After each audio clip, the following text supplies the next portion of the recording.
Bonjour et bienvenue dans Milkshaker, le podcast qui est dédié à l'allaitement. Milkshaker car en 2020, j'ai décidé qu'ici, on allait agiter les idées reçues qui font la vie dure aux mamans allaitantes. Je commence par me présenter, je suis Charlotte Bergerot-Palisco, je suis ostéopathe de formation. J'accompagne entre autres quotidiennement les mères dans leur allaitement en libérant avec mes petites mains les tensions de leur bébé qui ne téteraient pas tout à fait correctement. Je suis également formatrice en ostéopathie pédiatrique et sur le sujet spécifique des troubles de la succion des nourrissons et podcasteuse à mes heures pas si perdues. Enfin, je suis surtout la maman de 2 enfants, l'un allaité 1 année et l'autre est en train de téter au moment où j'enregistre cette intro. Ici, tu écouteras des témoignages autour de l'allaitement, des vécus tous différents mais essentiels à recueillir pour apprendre de l'expérience des autres, pour se repérer, s'identifier parfois, déculpabiliser aussi mais surtout assurer la transmission nécessaire pour normaliser et même banaliser ce qui devrait l'être, nourrir son bébé, bambin, si on le souhaite, comme on le souhaite, et le temps que la dyade, comme on l'appelle, mère-enfant, le désire. Et ce n'est pas tout, car si l'allaitement était facile, ça se saurait. Le manque de transmission d'informations n'épargnant personne, il me semblait essentiel que ce podcast s'adresse aussi aux professionnels entourant les mères durant cette période. C'est l'intérêt des épisodes experts que vous pourrez écouter régulièrement, que vous soyez parent ou soignant, pour vous orienter face aux difficultés rencontrées. On y traite toutes sortes de problématiques liées de près ou de loin à l'allaitement et plus encore. Un seul objectif ici, informer le plus largement possible. Et pour cela, j'ai besoin de vous. Dès qu'un épisode vous a plu, aidez-moi en le faisant voyager pour qu'il arrive dans chaque oreille qui peut en bénéficier. Via le bouche à oreille, sur les réseaux, ou encore en laissant des étoiles et commentaires sur votre plateforme d'écoute, vous n'imaginez pas à quel point c'est précieux, alors merci d'avance si vous prenez 1 minute pour faire vivre ce projet. Et maintenant, place à l'épisode.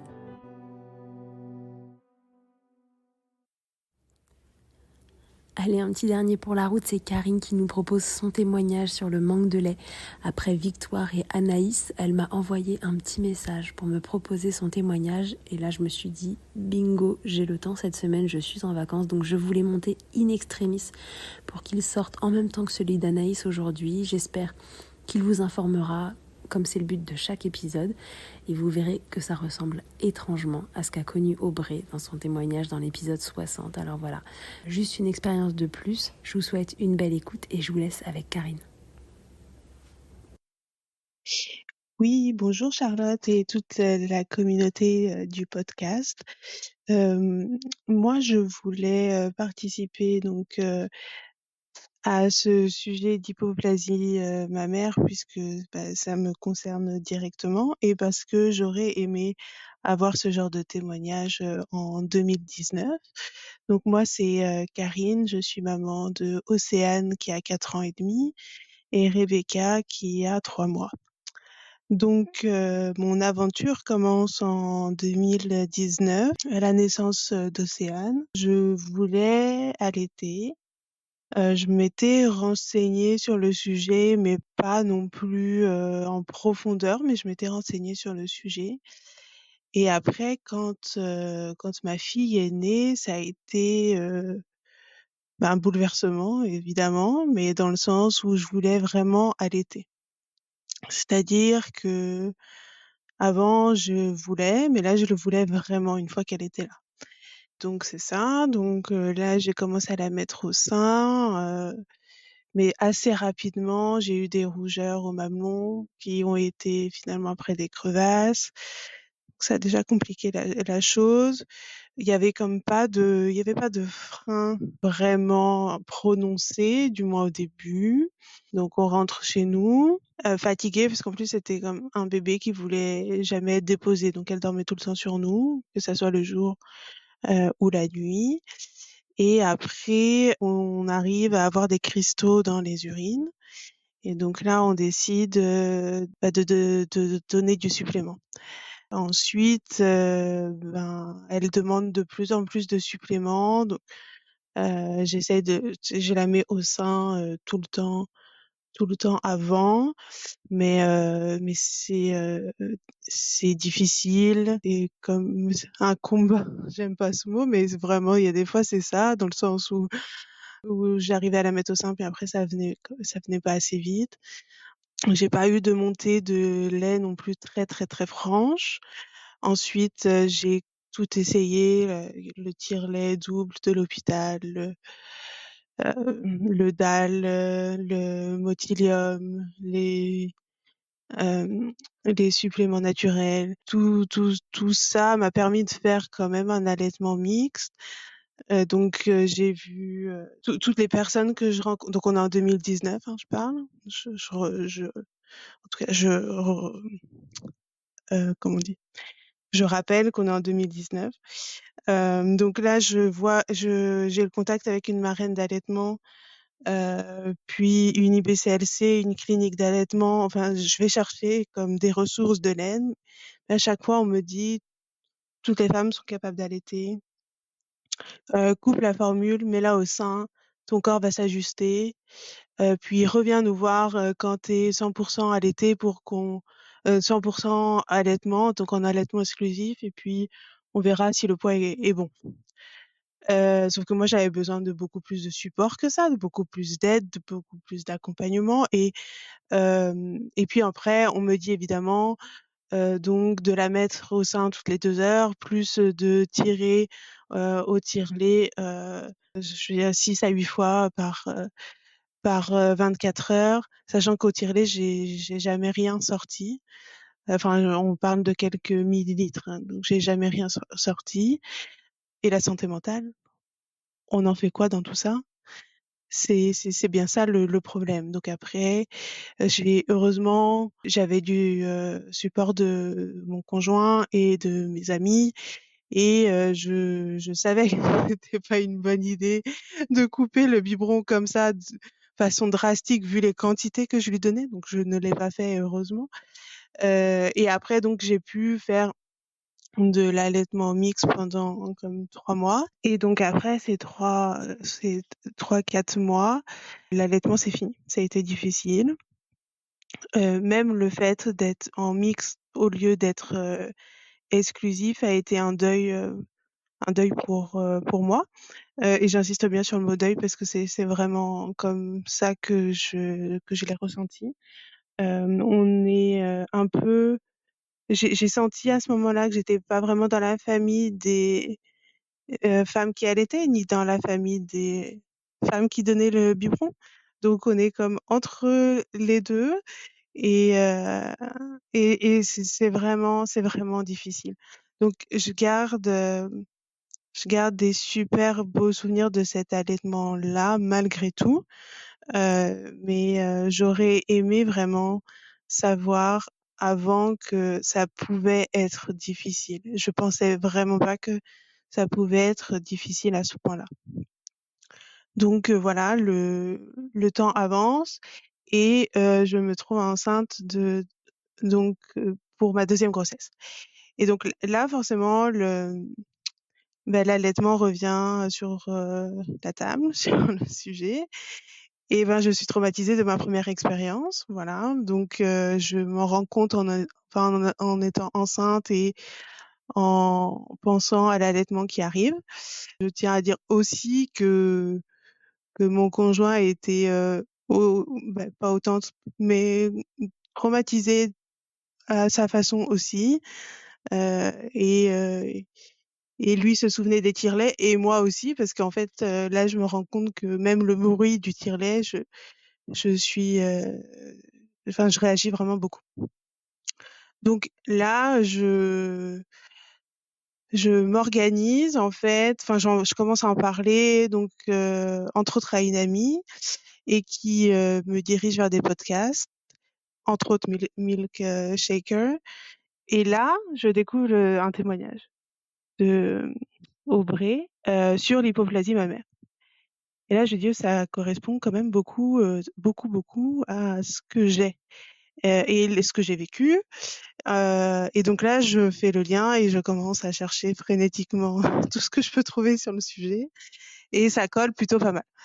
Donc, même si c'est qu'une hypothèse, ça met déjà une explication à ce que j'ai vécu à mon premier allaitement, puisque la seule explication qu'on me donnait, c'était en gros que je n'avais pas assez stimulé mes seins et ma production et que j'avais donné la formule trop tôt. Et donc, du coup, en gros, c'est pour ça que j'avais pas pu allaiter. Donc là, je vois une autre ouverture, enfin dans le sens une autre possibilité. C'est pas que ça me réjouit, mais c'est que ça met quand même des mots sur une possibilité qui était assez grande à mon avis. Et d'autant que la deuxième grossesse, ça fait comme la première, c'est-à-dire que ma poitrine ne grossit pas plus que ça. Donc là, je sens bien qu'on est reparti pour quelque chose qui sera pas forcément facile. Donc après, il y a beaucoup d'interrogations parce que au final, on on n'en sait pas beaucoup non plus sur l'hypoplasie mammaire, enfin du coup moins, pas encore. Donc bref, donc là je contacte une marraine d'allaitement en étant enceinte déjà.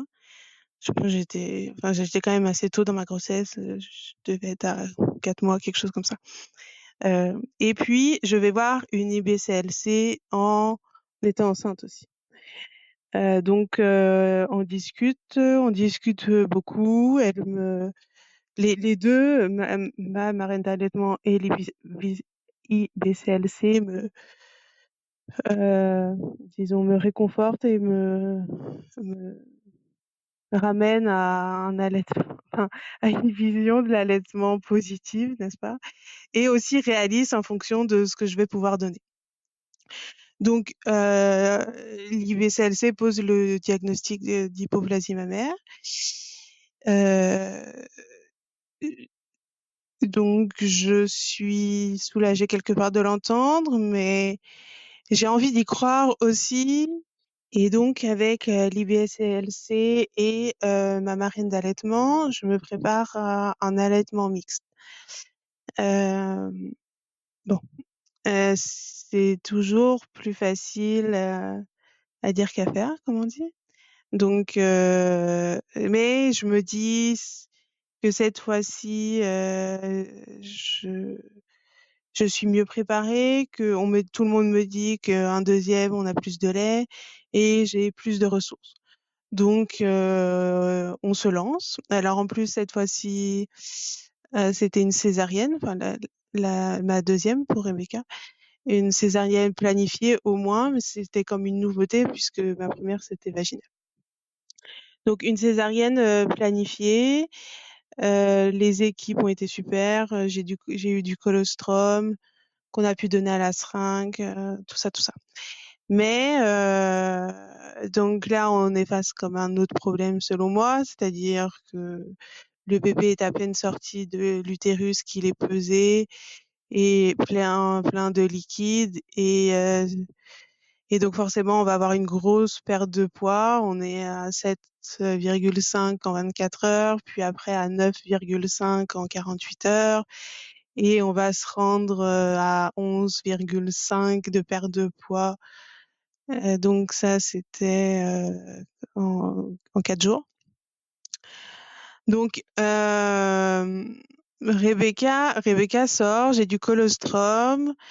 Alors j'ai des infirmières qui sont très optimistes, d'autres qui me mettent une étiquette, pardon, qui me mettent une étiquette de hypoplasie mammaire. Alors autant en 2019 je n'en ai absolument pas entendu parler, autant cette fois-ci en 2023 j'avais l'étiquette de hypoplasie mammaire, c'est-à-dire que c'est comme si ça tournait, ça se passait d'infirmière en infirmière, et donc on me disait forcément que je pourrais pas allaiter exclusivement. C'était d'emblée, dans le sens où on me disait, vous savez que vous pourrez pas allaiter exclusivement, ce qui est pas totalement vrai, en tout cas dans le sens où finalement elles auront eu raison, mais je veux dire que certaines ont une hypoplasie mammaire et allaitent quand même. Donc que la prise au sein de Rebecca est excellente, mais vraiment excellente. Donc il y a aucun problème de son côté. Et là, je me dis que il y a plus que à booster mon corps et c'est à moi de jouer. Donc j'étais déjà avec les tisanes d'allaitement à l'hôpital. déjà avec le fenugrec à l'hôpital, j'avais déjà les dalles, j'avais déjà les formules, j'avais les seringues pour donner, enfin tout. Donc voilà. Donc là, on a une perte de poids quand même assez importante, mais ils nous laissent sortir. Puis on a un suivi de poids quelques jours après. Mais là, de nouveau, on repart avec les cristaux dans les urines, toujours du méconium. Ça a été un petit peu long avant que les selles arrivent, les vraies selles de bébé, je parle. Puis le poids descendait et ne se stabilisait pas vraiment, donc on a dû donner de nouveau de la formule. Puis ensuite, j'ai quand même eu une montée laiteuse cette fois-ci à jour 4, mais ça a été très difficile parce que la prise au sein était vraiment plus difficile et donc du coup, on n'avait pas beaucoup de marge de manœuvre puisqu'elle avait déjà perdu du poids. Donc voilà. Et puis donc là, on me parlait de mettre le biberon, de donner le biberon, mais on a tenu bon. Puis on a donné le DAL. Et puis après, il a fallu introduire les biberons puisque les quantités étaient vraiment importantes. Donc avec le DAL, c'était vraiment difficile. Et donc on repart dans un allaitement mixte. Ça a été dur entre la chute des hormones plus un deuxième échec. Et en conclusion, je dirais que l'allaitement est une aventure fantastique, mais qu'elle peut être également difficile.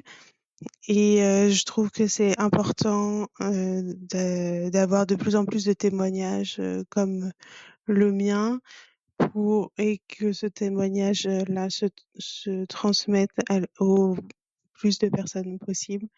L'allaitement, c'est naturel, oui, mais ça peut être toute une autre histoire et beaucoup plus, entre guillemets, technique à partir du moment où on doit introduire des médicaments, où on doit introduire des tire-laits. C'est une autre vision de l'allaitement auquel on n'est pas nécessairement préparé, je trouve. Et il est important aussi de savoir que ça existe, en fait. Il est également très, très important dans un allaitement d'avoir du monde autour de soi. Donc un conjoint impliqué, des amis qui peuvent écouter, aider et aussi une marraine d'allaitement qui est en accord avec le projet d'allaitement. Exemple, moi, c'était très important que ma marraine d'allaitement soit OK avec un possible allaitement mixte, autrement ça n'avait aucun sens.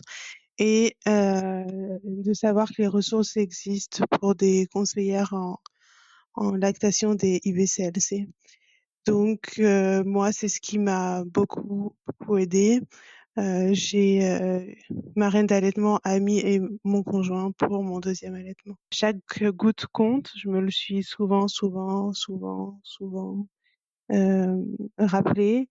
Chaque goutte compte et c'est important de mettre l'emphase vraiment sur le fait qu'on donne ce qu'on peut et on fait avec ce qu'on a.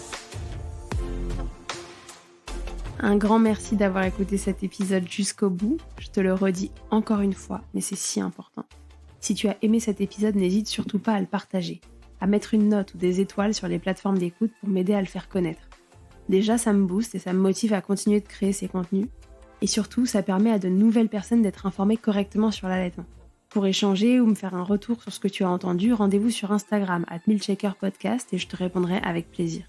Pour rechercher un épisode, cette fois, une thématique, c'est sur le site internet milkshaker.fr que ça se passe. Tu y trouveras tous les épisodes et un moteur de recherche pour t'orienter en fonction du sujet recherché. Pour me consulter, comme ostéopathe, ça se passe à Suresnes, dans le 92. La prise de rendez-vous, elle se fait sur Doctolib en tapant Charlotte Bergerot-Palisco. On se quitte, comme au premier jour, avec Emma et son titre Blinded, en collaboration avec Nemen.